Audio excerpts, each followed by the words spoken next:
Welcome to Cultivated Live for Thursday, May 9th. Sometimes I forget what day it is as we come online, but today is Thursday, May 9th. I am Jay Rosenthal, the co-founder of Cultivated Media, the host of this program, Cultivated Live.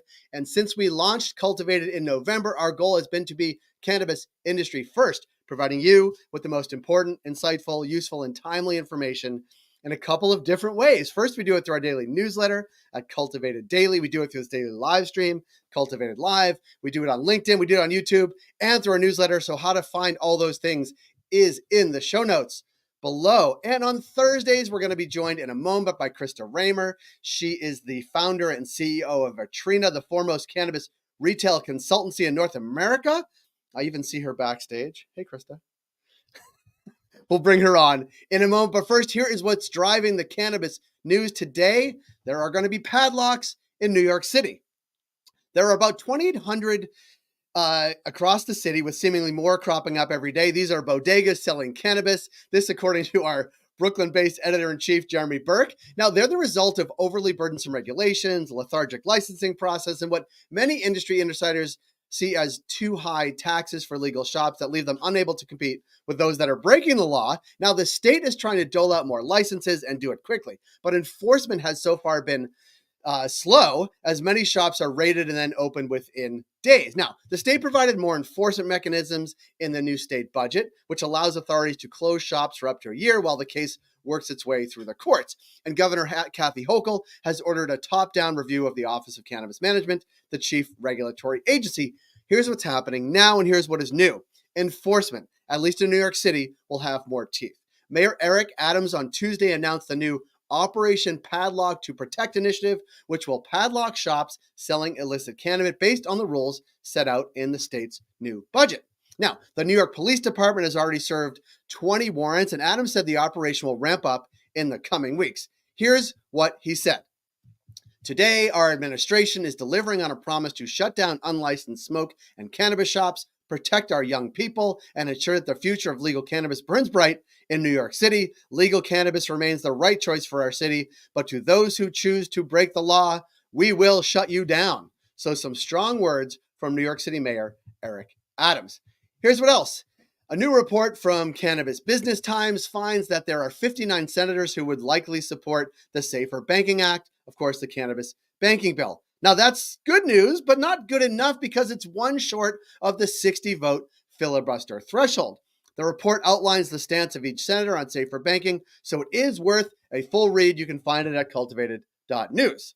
The White House press secretary yesterday said, "We're going to let the process continue," when she was asked about President Joe Biden's support moving cannabis to Schedule 3. Now, Biden campaigned on reforming federal cannabis laws, of course, and likely wants to show recalcitrant young voters that he accomplished the job before November. So lots of news driving cannabis today. Now it's my pleasure to bring up Krista Raymer. Hey, Krista. Hey, Jay. Krista, you are the founder and CEO of Vetrina. You are the head of the foremost cannabis retail consultancy in North America. How's that sound for you? I laugh because you give us like such a fancy title. Well, I also remember you way back when you were just breaking into the industry, which was like 100 years ago or so. Sometimes it feels like that, and at the same time, it feels like yesterday. I know. I tell you, it was right before the pandemic, actually, because we started meeting online and it never stopped for about a year and a half or 2 years. But I'm glad we've come to this. Krista, you and your team this week posted something on LinkedIn, which I want to ask you about because it's something near and dear to my heart. And I think Canadians are more voracious point collectors, like loyalty points out of anybody in the world. I once read that. But you were talking about loyalty programs for cannabis dispensaries and retailers. And I think someone on your team asked for 5 words of advice for how to do this for retailers. And it was like, keep it simple is really the thing. That's really important. Yeah. It's super important. I think we are seeing some new iterations of what loyalty programs can look like. But at the end of the day, if the customer doesn't understand them, then it all doesn't matter. And in reality, building a loyalty program is like pretty straightforward. You have some mechanism of capturing customer information, and then you share some level of value with them and you communicate accordingly. But in execution of that, in forecasting of those costs, it actually gets pretty complicated pretty quickly. And so the magic actually comes back to how easy it is to communicate the value back to the customer, as well as to operationalize.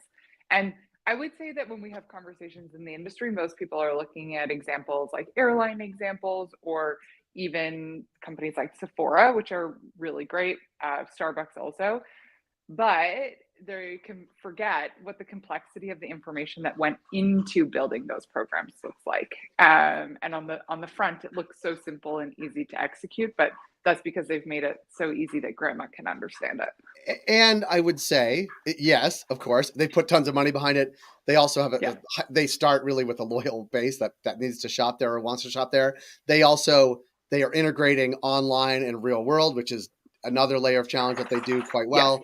But also they don't have the compliance necessarily that cannabis Mm-hmm. does. Like even in terms of the value back, some markets there's not a ton of value. I don't know. You tell me that you can actually provide back in terms of discounts or advertising that even. Like it's another layer of complexity that makes it really hard.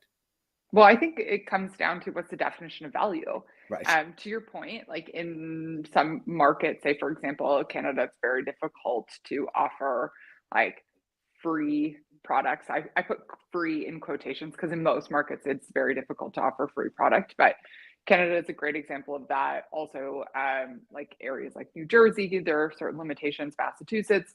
And so you have to get creative, but at the end of the day, it's understanding what the customer's perception of value is as well. I think if we were having this conversation 2 years ago, we would have been talking about THC level.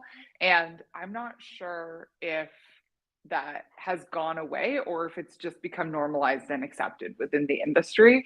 And now we talk about price, for example. And the reality is that price is the reflection of what the customer perceives as valuable. And so that can influence the strategies and the way that you communicate within a loyalty program. And what are good ways to keep, like what are some of the values that customers find valuable? I know that's using the same word twice, but like what do they perceive as valuable outside of like discounted price, like outside of things you can't necessarily do in every market? Yeah, I mean, to be able to combat any kind of level of discounting, one of the ways that you can do that is through freshness.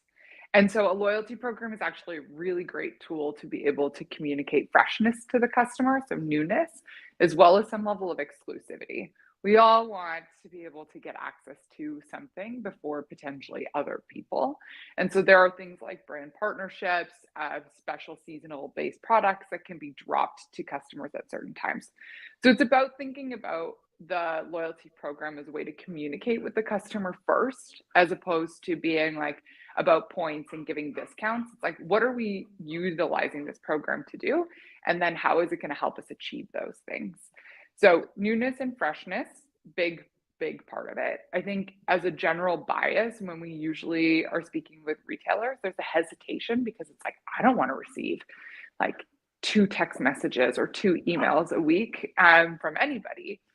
Yeah, well, that's probably because they're not offering you value. If you actually look at the things that you read consistently or what emails you come in that you find value from, you're okay in accepting that communication. So it would be like your bias is that you don't actually even believe that you're offering enough value to the customer in the way you're communicating. Right. So we have a tendency to goal to have some level of communication with our core customers at least 2 times a week to try and sorry, my dogs are having a it's time. hard not to hear the dog. Yeah, it's okay. Yeah.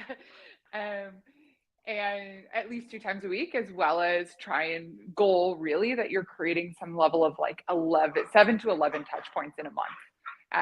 Which seems quite high, but there are different ways to achieve that. So there are automations as well as there are kind of like the weekly type of communications that can be had. Yeah.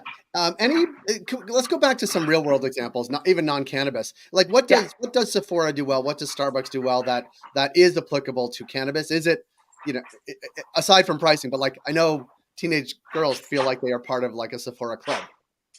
Yeah, I mean, Sephora does an excellent job of creating some level of feeling of exclusivity with access to things based off of kind of purchasing behavior.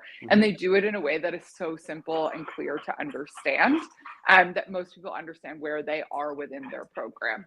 Say, for example, a Starbucks does a really great job of guiding customer behavior and adding additional transactions in a week. So when they drop things like purchase a coffee 3 days in a row, there's a reason why they're doing that. It's maybe because you were going to likely purchase coffee 2 times in that 3-day period, and they're trying to add a third. So they do a great job of adding additional transactions in a year or in smaller amounts of time, whatever their measurement of time is, as well as get customers to try seasonally based products. So they have a ton of data, and so does Sephora. So like, we have to kind of first start and be like, you can't replicate those things because you don't have the customer base, the size and the breadth of what type of data points you're collecting from those customers. Starbucks is interesting because you do have kind of like consistent purchasing. Oh my gosh. Especially people who order through the app, right? Like, Yeah. And then when you think about the way that they purchase or look at product online and then come into store, that is relatively similar to the way that cannabis customers are purchasing. And so there are things to be learned. When you sign into the app, there are like literal thousands of options of drinks, but there aren't that many presented to you off the shelf. And so what does that look like when it comes to cannabis? I think is something really important to consider, as well as like what's all of the messaging and how does it feel relevant to me? There's a trend in loyalty programs, and that is to offer quote unquote personalization, but I would argue that it's actually closer to relevancy. And relevancy being that you are offering the right thing at the right time to the customer. And that isn't necessarily specific to you, but that could be to a specific group of customers. It's a beautiful day outside today. We have great weather planned for this weekend. What are we doing to message our customers around that and potentially offering them a solution to that great weather to consume outside, for example?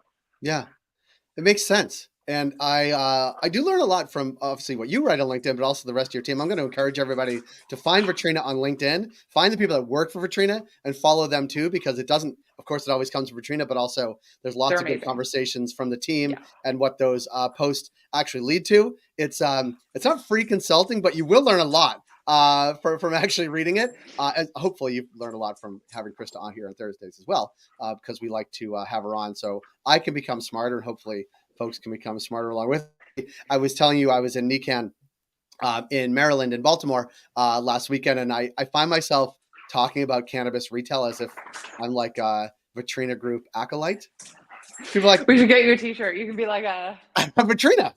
Well, it's funny. I tell people to go follow you and read you, but then I say something like, yeah, you read that on LinkedIn from Krista. I was like, maybe I did. Yeah. I'm like, I need to give you a footnote every time. Just walk around and be like, you can follow and find the group at Vetrina here. No, we do share. I'll carry around a little QR code. Krista, one more thing, because obviously last month we talked a lot about 420. That was sort of the big moment in the month. This month in Canada, we have Victoria Day next weekend, but then the weekend after is Memorial Day. And we start to get in this cycle where every 3 or 4 weeks there's something big happening. Do we see I assume we see seasonal bumps in cannabis sales around those big events, and like the summer it goes up a bit, but like anything people ought to be preparing for? Is it like have beverages on hand, consuming outside, all those things?